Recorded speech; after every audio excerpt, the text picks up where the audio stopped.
All right, good evening. I have our time at 6 p.m. We'll go ahead and get started with tonight's meeting. Thank you for joining us here tonight. I have all trustees in attendance. We will begin this evening with our pledge of allegiance. Pledge allegiance to the flag of the United States of America and to the republic for which it stands, one nation, under God, indivisible, with liberty and justice for all.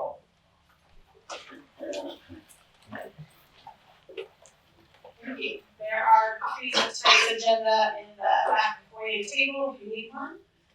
First item on our agenda tonight is the appointment of a secretary pro tem.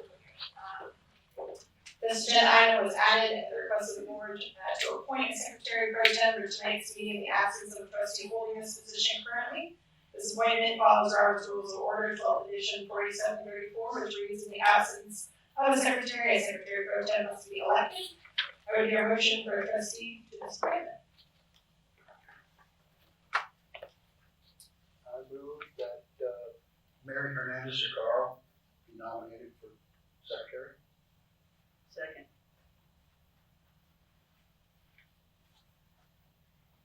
Thank you. Any discussion on that motion? Hearing none, we will roll call vote. Trustee Lucio? Aye. Trustee Garrity? Aye. Trustee Hernandez-Carl? Just a vote. Aye. Thank you, Trustee Hernandez-Carl, for being able to serve in that role for this evening's meeting. Appreciate your support. Sure thing. All right, next item on our agenda is the consent agenda. I'll make note that for the report of the executive director, for our bylaws, the executive director report is a standard agenda item, but due to our ongoing transition, the report has been included in tonight's packet. It will be available in the future on our website or in the trustees packet. I would hear a motion to approve tonight's consent agenda. I move that we approve the consent agenda but withdraw the financial reports. Just remove them from the agenda. Trustee Garrity, second. Second. Trustee Lucio, any discussion on the motion? Which financial reports are you removing?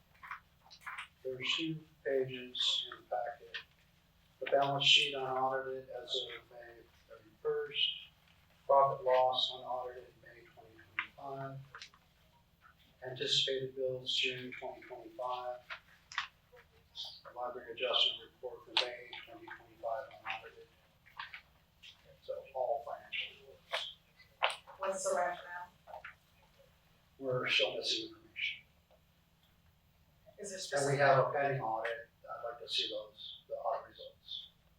We're not required to accept the report on a monthly basis. What information is missing? I'm just curious. The requested information for QuickBooks data. Okay. Any further discussion on the motion? Hearing none, we can move to roll call vote. Trustee Lucio? Aye. Trustee Garrity? Aye. Trustee Hernandez-Carl? Aye. Motion carries. All right, next up on tonight's agenda is our public comment. I want to thank the members of the public who are here tonight to seek to address the board for their engagement in the process. You signed up to speak tonight. We'd like to provide a handout to the board. I ask that you please come forward at this time. We can get through our speakers as efficiently as possible. We would also ask the audience to please show respect to the speakers and keep commentary to their own allotted time if they have signed up to speak. Refrain from interrupting those who are at the podium. As a reminder, our bylaws allow 60 minutes of public comment, each speaker 3 minutes to speak to ensure as many speakers as possible are accommodated in each meeting. I will call who is up to speak and the name of who is next up to speak so that you can be prepared. We can move through the speakers as efficiently as possible.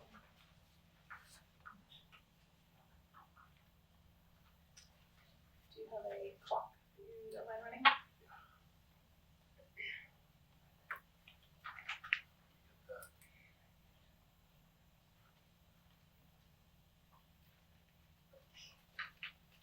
All right, our first speaker this evening is Dana David Rice, my apologies. Second speaker is Kevin Bright.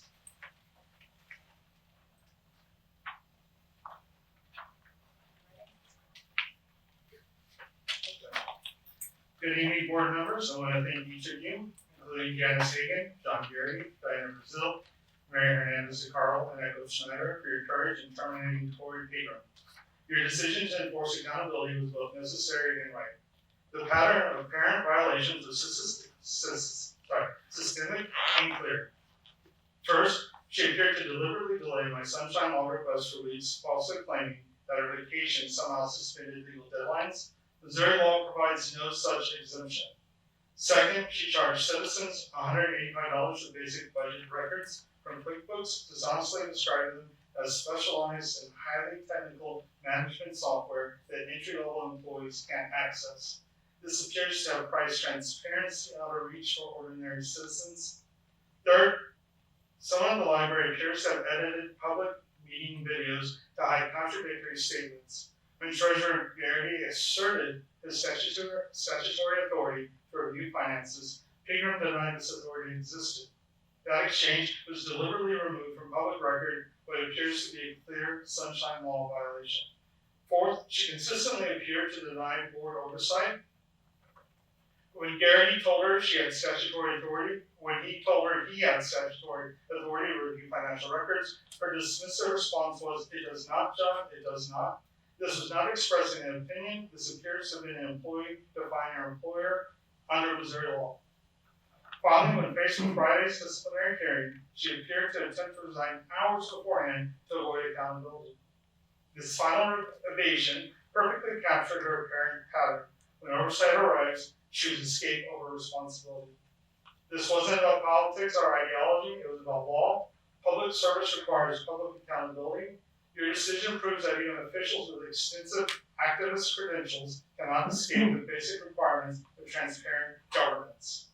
I sent a sunshine record request simply asking who uploaded the videos to YouTube. Not only has this request been unfulfilled weeks later, it was never acknowledged by library staff. I believe there was a conspiracy to edit the video, and a history check of the video editing software will show that. I'm submitting this request at the end of this meeting and a sunshine complaint about the violated request. The community deserves administrators who see sunshine laws as requirements to honor, not obstacles to circumvent. Thank you for choosing integrity and ensuring our library staff. Our library serves all citizens through lawful, accountable governance. Thank you. Next speaker is Kevin Wright. After that, Eileen King. Good evening. During the Constitutional Convention nearly 238 years ago, Benjamin Franklin, a man not known for his faith, surprised the entire room when he shared the following. In the beginning of the contest with Britain, when we were sensible of danger, we had daily prayers in this room for the divine protection. Our prayers, sir, were heard and they were graciously answered. All of us who were engaged in the struggle must have observed frequent instances of superintending providence in our favor. To that kind providence, we owe this happy opportunity of consulting in peace on the means of establishing our future national felicity. And have we now forgotten that powerful friend? I have lived, sir, a long time, and the longer I live, the more convincing proofs I see of this truth, that God governs in the affairs of men. If a sparrow cannot fall to the ground without his notice, is it probable that an empire can rise without his aid? He went on to quote Psalms 127, which says, "Unless the Lord builds a house, the builder's work is useless. Unless the Lord protects a city, sentries do no good." Benjamin Franklin concluded by urging the members to seek God's assistance before the Congress would move on to business, a tradition that is still practiced to this day. So why a 238-year-old story? Because we stand on the shoulders of giants in the United States of America, and we can glean wisdom from the brilliant men and women who founded this country. This library has been covered in prayer for the last several years by Christian County citizens. But shouldn't we have been praying and seeking God's guidance all along?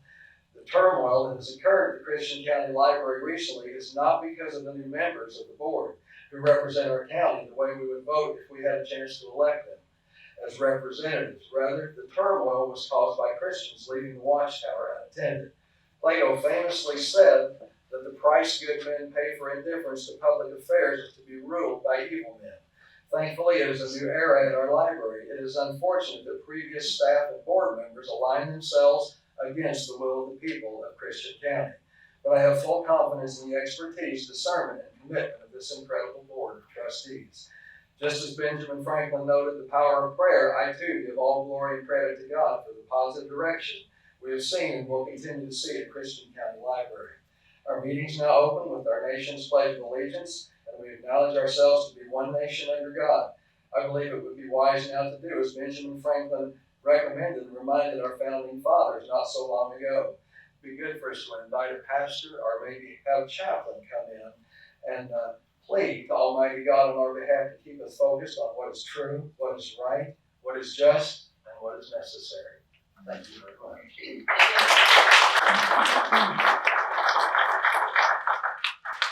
Lena, you are up, and Reggie Bishop, you are next. With Mobius on the agenda this evening, I urge you all to not approve any long-term commitments to our software systems just yet. First, I want to acknowledge that I am not a master's degree holding expert in this matter, just a patron that has researched and strived to understand this confusing multi-piece system that we use. Our library software is made up of 3 parts. The first part of our system is the Integrated Library System, or ILS. This is the software for general daily tasks. The ILS software we use is Sierra. The second part of our system is the online catalog. The catalog software we use is CoolCat. The third part is resource sharing. This is what Mobius and OCLC are. So these 3 pieces, ILS, catalog, and resource sharing, handle the basic functions of the library. We pay separately for each, and we have shared the cost of Sierra and CoolCat with Springfield Greene County Library for years. Tori assured you all last month that Greene County would continue to share that cost. However, in the pages I handed to you, you can see that Springfield Greene County has not only ditched Mobius for a new resource sharing program to process, but they also recently switched to a new ILS system called Vega. One of the pages shows that the development of Vega was in partnership with Springfield Greene dating back to 2020, and the software developer even featured a quote from our previous director. So obviously, our previous directors knew. What I do not understand is why they failed to provide you with this information that they have had for the last 5 years during the many discussions about software and Missouri Evergreen. If Springfield Greene switches software, what is the future of our cost-sharing partnership? Will we also have to upgrade? Furthermore, why do we rely on partnership with Springfield Library at all? The Marshall Reading Library Systems Report of 2024 reported that Sierra ILS is not even being actively marketed for new sales. The report also pointed to the software developers strengthening offerings for public libraries and mentioned the development of Vega, which they described as a suite of customer-facing applications inoperable with Sierra and Polaris. To be clear, I am not advocating for a switch to Vega, but I do want you to be aware that the information you received last month was incomplete. And I would be remiss to not also mention that while our current Frankenstein system is made up of 3 parts that require partnerships to help pay for them, Missouri Evergreen covers all 3 functions, is small community library friendly instead of academic friendly, cost effective, and has grown tremendously in the last year. All of this to say, I trust your judgment, I really do. I'm simply asking that decisions pertaining to library software and resource sharing be evaluated once our new director is here. Between his extensive education and experience and your proven dedication and resolve to public service, I have full confidence that your collaboration will produce incredible results for the Christian County Library. Thanks.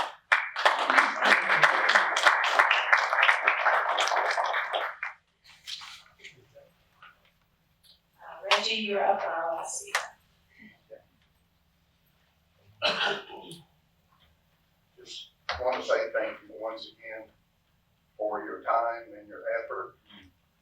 There's a lot of work that goes in to what these board members have done.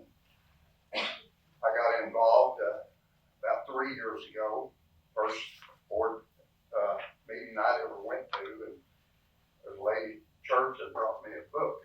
And I looked at that book and I said, "Where did you get this?" She said, "It was in our new library."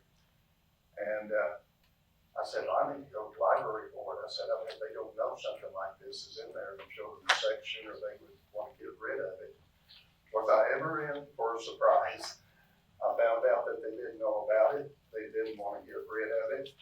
I had one of the ladies on the board that was there. I think there was maybe 13 of us there that night.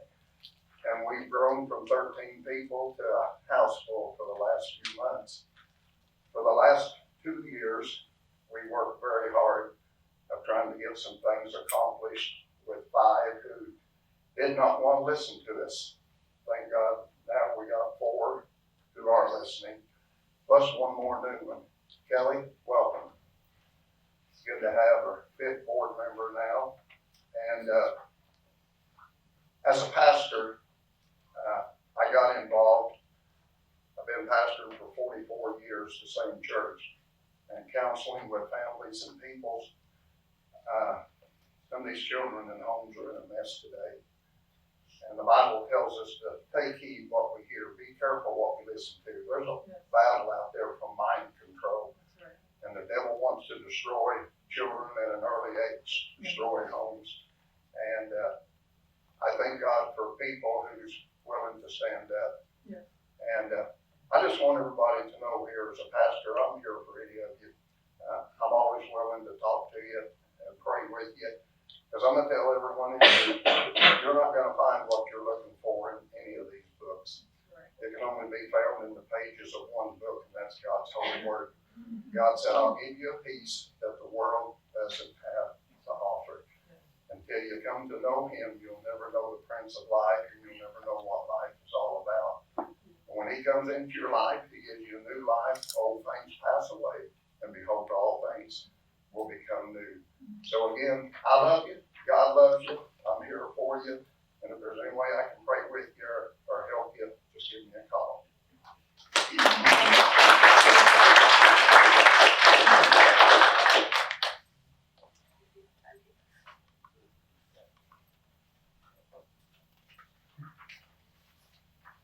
All right, we will go ahead and move to old business on our agenda.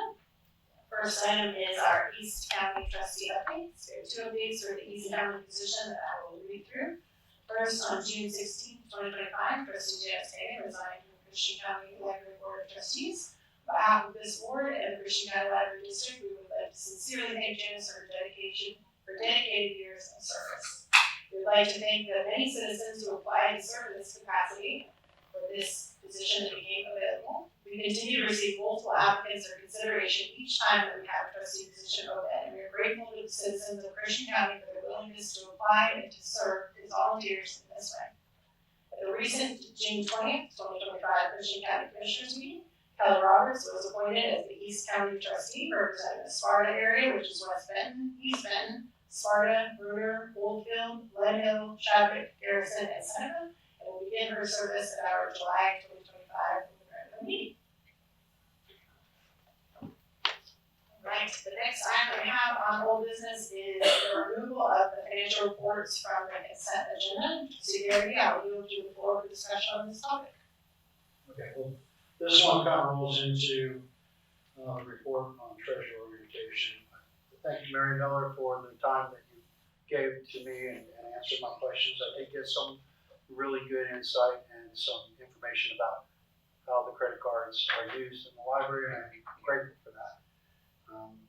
I did some more research on financial reports and consent agendas, and it's better if we just keep them outside of that. And also that, in general, the reports by statute they're presented, but they don't necessarily get accepted by the board. So we're statutorily required to approve the budget and the audit. And we'll review those things, and like what we talked about, Mary, I'd like to see your report, just like kind of make a note, and we'll come up with this in a future motion, but where there is kind of a variance or anomaly, we just make a note somehow of what that was. And we can figure out what that is later down the road, and maybe when Will's here, how we do that. And then also on the treasurer's orientation, I think Nick mentioned that that training could be formalized so that we have that for future treasurers and anybody else who wants to go through that training, they can have that. And that future goal, not something I'm gonna make a motion. That's all I have for old business. With this proposed change, I know currently we have this in Article 5 of our orders of business, Section 2 for the agenda items, always to include financial reports. So is that something, I don't know, that came up previously from the bylaws subcommittee to potentially revise that, or if you can take that back to the bylaws subcommittee for potential revision? Yeah. Anything else on the renewal of the financial reports from consent agenda? I think you're about that, so together, report of the treasurer orientation. Perfect. Thank you.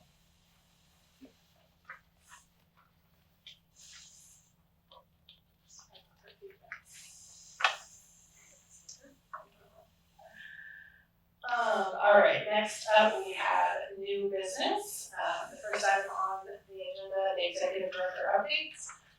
To provide an update, the interim executive director position was vacated on June 13th. At that time, the board would then follow Missouri state statute, which grants the board of trustees of county public library authority to manage operations, appoint staff, adopt rules, and enables us to address the absence of an executive director, provide flexibility for the board to ensure business continuity. This enables the board to handle a vacancy by appointment and interim leader delegating duties or directly overseeing operations. We're actively working with our board directors through a transition plan that will ensure this continuity of business services until the executive director who has been hired begins work in July. Next item of new business is board meeting decorum. Trustee Grant and Carl, I'll give you the floor for discussion on this topic. All right, great. So in the interest of making the most of our time together as trustees, we don't have the luxury of getting together and discussing anything that pertains to the library without us being present together during an open or closed session meeting. I thought that it would be beneficial for us to make some changes to the way we conduct business. And a suggestion that I have is I think it would help for the president to have a gavel present at the meeting. You can use it to start the meeting just to get everyone's attention. You can wrap the gavel to conclude a meeting. But I think where it will really be helpful is if we use the gavel to just limit some of the distractions that we've seen at some of our meetings. I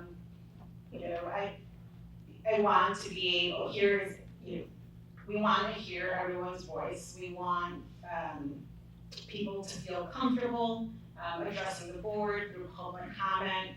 And there have been times during meetings where people have made comments as individuals are speaking, and I think that just is disruptive. I think if I was a member of the public wanting to address the board and there was shouting or jeering of some sort occurring, that would discourage me from wanting to address the board. And if you had a gavel, Madam President, I think it would be easy for you to just wrap it and be able to just refocus the attention of the audience members to the speaker. And I think what classifies disruptive behavior would, be determined by you, but some instances that I found that have been disruptive is, like last month, for example, when Tori was explaining, providing her update on what was going on with Mobius. This is an item that I asked to have added to the agenda because I wanted to understand what the status of Mobius is, because it's a service that I utilize here at the library, and there was a lot of talking going on while Tori was speaking, and I had a difficult time hearing her. And so that would be an instance where I could see, the gavel being used again to just refocus the audience. I don't know if any of the other guys have any feedback in terms of what else, what we could constitute as being disruptive. I think for me, it's just been, all members of the public speaking when someone else has the floor. Makes sense. Would that be okay? If you, Sure. would you feel comfortable incorporating that? Yeah. Okay, should we prepare a statement to be read at the beginning of meetings, just to indicate that, just that you're gonna use a gavel, or just keep it at that? You just use it when as you see fit during a meeting. We need to. And that was all I had. Thank you.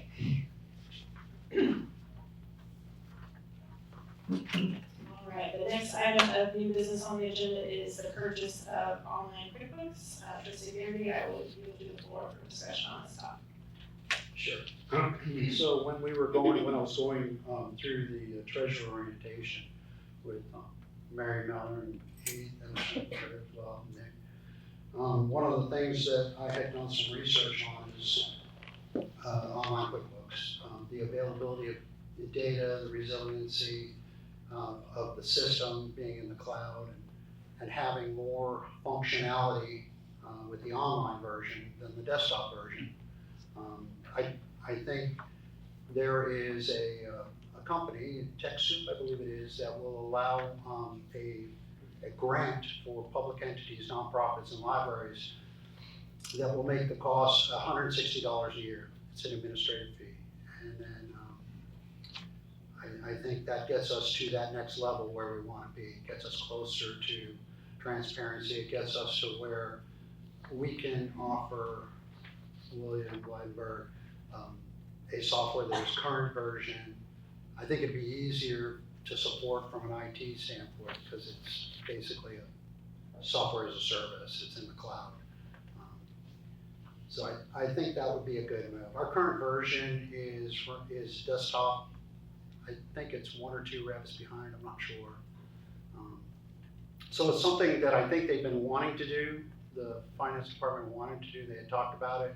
And the previous board probably was discouraged by the cost. I think if we paid full value, it would be about $2,000 for an annual license for that. And that would give you 25 users of varying permission sets. And we probably wouldn't use them all, I'm sure.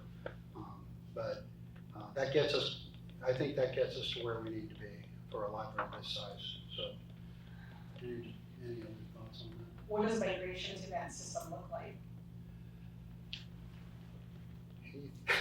So what I would do is when you purchase the license, so in my past employment, you would stand it up as a pilot. You'd migrate maybe some sample data, and then it's a database, so you would hydrate that database with the current data. It being QuickBooks, it probably wouldn't be a big deal, but I'm sure there's some differences between desktop version and online version.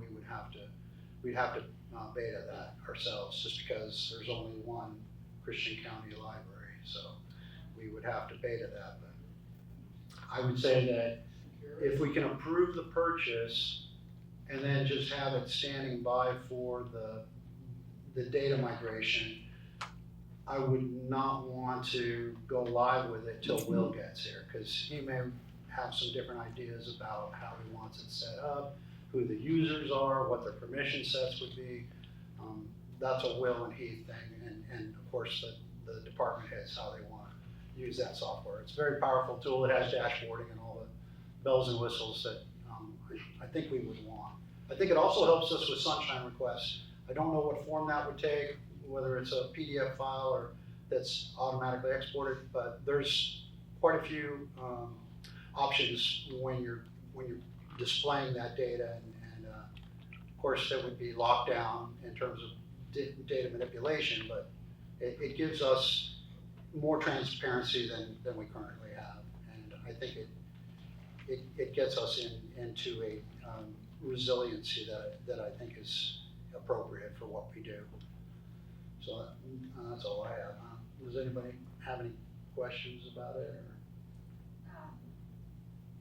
So are you wanting to make a decision today to do this, or do we, I mean, because it seems like maybe we should continue to do research on it and present it to Will and see if he wants it, or is this pretty standard Let me program? I don't think we need to make a motion to spend $160. I think, let me pull together, so there's no board action on this. I think, let me pull together what I have, the research I've done. I'll share it with the admin staff and make it available to Will. And then, we should be ready to start doing it when it gets here. And as soon as he hits the ground, it's probably not the highest priority, but it is something I'd like to see happen before the end of the year. So we have some time.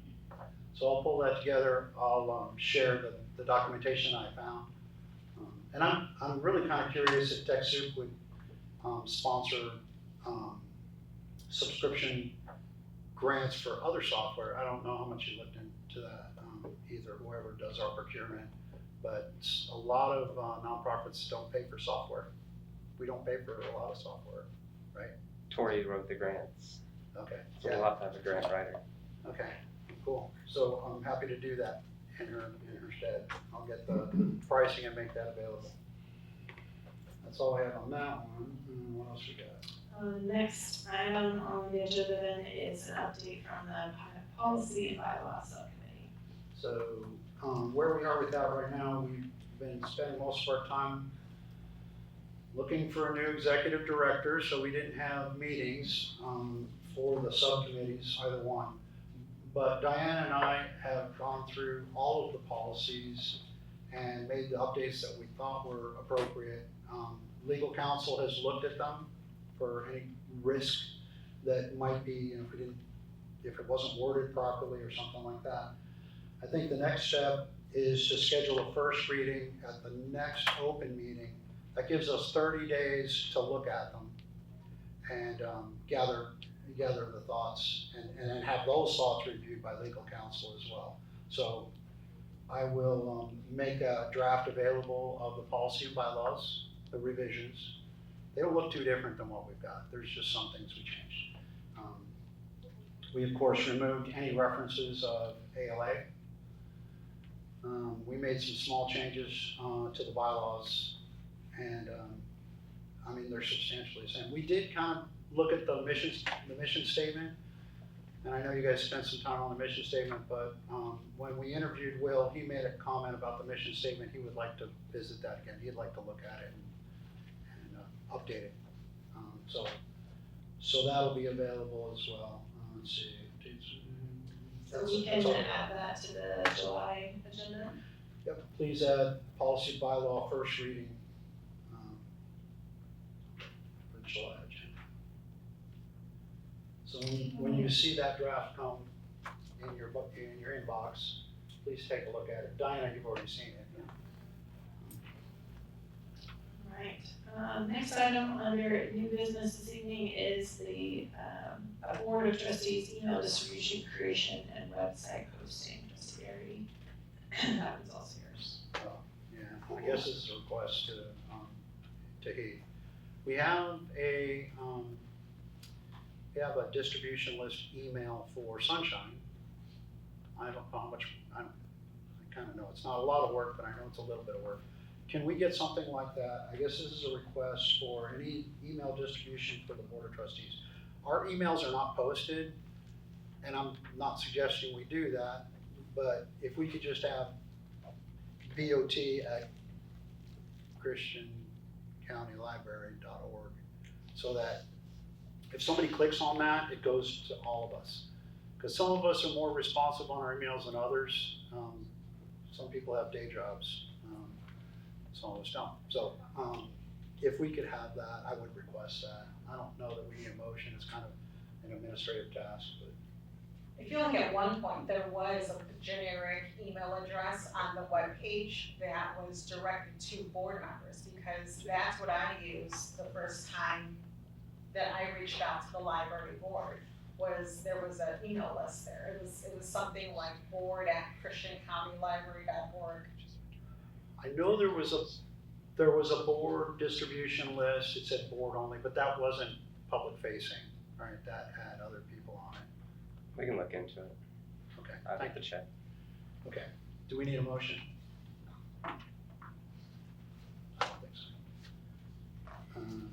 Alright, so then the last item on tonight's agenda under new business is Mobius subscription. Trustee Hernandez and Carl, you'll do the floor for discussion on that topic. Yes, I went to go, earlier this week, I attempted to use Mobius, and I couldn't find the link to Mobius anywhere on the webpage. And I was pretty surprised because I feel like 2 weeks ago or something like that, I requested some books. And then, I tried really hard to find the link by myself, and I couldn't, and I called the library, the Nixa library branch, and I spoke to someone at the front desk to find out what was going on. I thought I was making a mistake, maybe something changed on the webpage. And I was surprised to hear from the staffer that our contract with Mobius had been terminated, which is fine, but I was surprised that the public hadn't been notified of that change. And it's because when there was a change to user services through Hoopla, there was a post that was made on the Facebook page, but I couldn't find anything for Mobius. And so, Nick, I don't know if you have an update on that, why that wasn't done, because it's interesting. I mean, you gave this packet to us, and I think this is the homepage to the Springfield Green County Library. And up at the top in the green box, you see an asterisk, and it says new Mobius announcement, and then there's a link. And we don't have anything like that on our library webpage, and I think it would be helpful because I am a library user, and it is a service that I utilize to get books that I can't find in circulation in our library. And I understand we have the interlibrary loan function or program that we can use to request books. But when the change like this is made, I feel like it should be announced to the public. Do you want me to speak? Yes. Okay. So, because the situation that we're in, the information would have been shared with you through a director's report. But the testing phase ended, and based on that data, they've decided to not move forward with Mobius and signed a contract with Tapasis. So that's what we're going to be doing. The website was updated today. It just was a little early. Last week was a little hectic. Okay. So more information is coming out this week. Oh, So excellent. on the website, in the blog where it talks about Mobius, Yes. it's been updated today. Okay, great, thank you. That's all I have. Does anyone else have anything else they'd like to? Yeah. That's the end of our new business agenda, so I will call this adjourned at 6:38. Thank you.